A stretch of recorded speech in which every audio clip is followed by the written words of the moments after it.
Après le premier qui est une adaptation, là je me disais bon, quel est le cran d'après? C'est de proposer une histoire originale.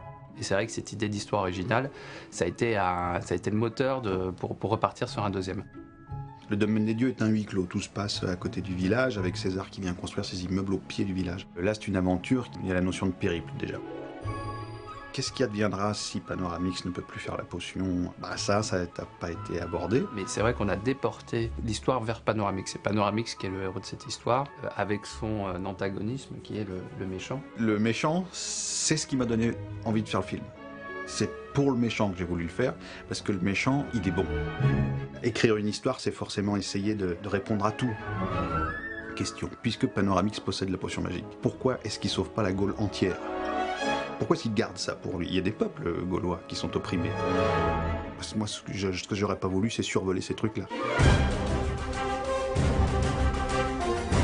J'écris et je dirige des acteurs et lui l'anime. J'ai voulu ramener quelque chose de plus cartoon. D'une certaine manière, l'animation image de synthèse ne nous ramène pas à beaucoup de réalisme. Ce qui est intéressant, c'est aussi d'avoir une homogénéité dans le design, dans la manière de faire. Je trouve que l'animation a pris un petit cran de qualité.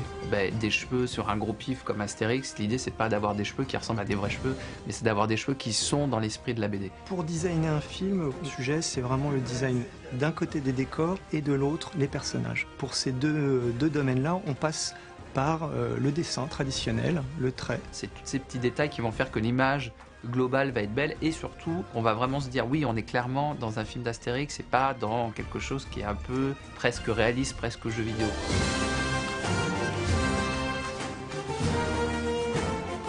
Le dessin des personnages, de tous les objets du film ont été particulièrement suivis par Louis, parce que c'est un dessinateur et il est très vigilant sur le dessin du Derzo. On brief les séquences d'animation aux animateurs. Après, moi, je m'occupe de les amener à mon port sur la fin de l'animation. Tu devrais un peu appuyer, on s'achète des petites fiches, c'est juste ce petit truc.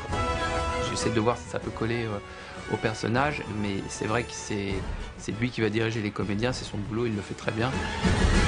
Obélix! Obélix!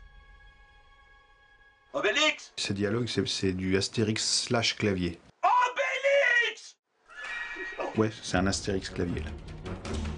On fait plusieurs versions, mettons 4-5 versions de chaque réplique. Il vous demande de changer un peu des choses, de rajouter ça, d'enlever ça. Avec Alex, on se connaît depuis très longtemps. Hein. Il aime bien m'utiliser dans ce genre de personnage. C'est sage et sans panache. Tout est bon dans Astérix, c'est-à-dire que même celui qui est le méchant, il est sympathiquement le méchant.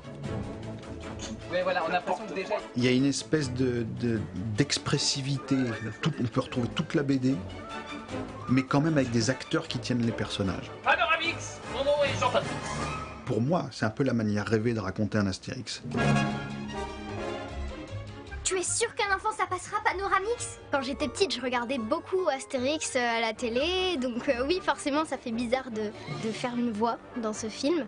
Et puis, je suis toujours aussi fan des dessins animés dans ce genre.